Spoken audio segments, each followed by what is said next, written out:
Now to the looming tariffs rattling the economy and consumers as President Trump threatens Canada with steep reciprocal tariffs on lumber and dairy products up to 250%, which could come as soon as next week.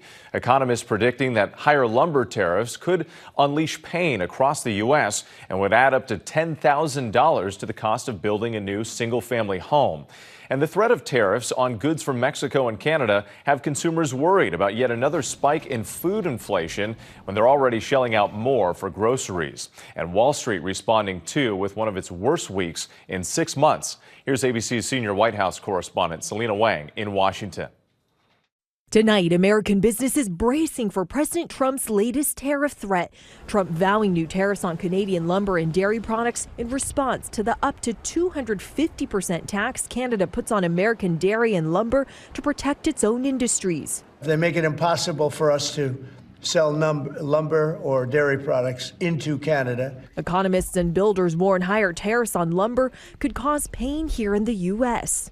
Dennis owns this lumber yard in Maryland. Tariffs on Canadian lumber, would that harm your business? It's going to hurt my sales in the long run. The National Association of Home Builders says even a 25% tariff on Canadian lumber would increase the cost of building a new single-family home by up to $10,000. President Trump says that foreign countries pay the price of tariffs. My customers are going to pay for it. So it's going to be passed on. The new warnings from Trump cap off a head-spinning week in Washington. On Tuesday, Trump imposed 25% tariffs on Mexican and Canadian imports. On Wednesday, a one-month exemption for American car makers.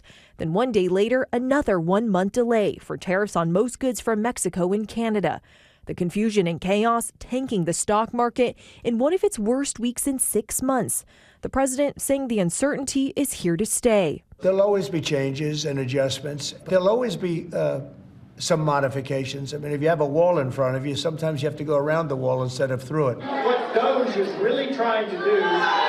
Outside of Washington, Republicans also feeling the heat, voters slamming Trump and Elon Musk's efforts to downsize the federal government. And I'd love for you to stand up to DOGE and Elon Musk and speak out against any more cuts. Elon Musk is not hiring or firing anybody. That is left up to the department heads. In a tense White House meeting, the billionaire clashing with members of the cabinet over cuts. Trump downplaying the dispute, saying the administration will be more targeted going forward.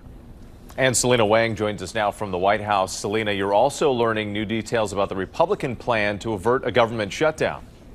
That's right. House Speaker Mike Johnson has unveiled a spending bill that would keep the government funded through September. It boosts resources for immigration enforcement and defense while cutting some other programs here at home. But actually getting that bill passed will be a major challenge.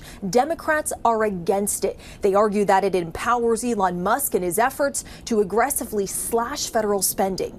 A lot of moving parts in Washington. Selina, thank you.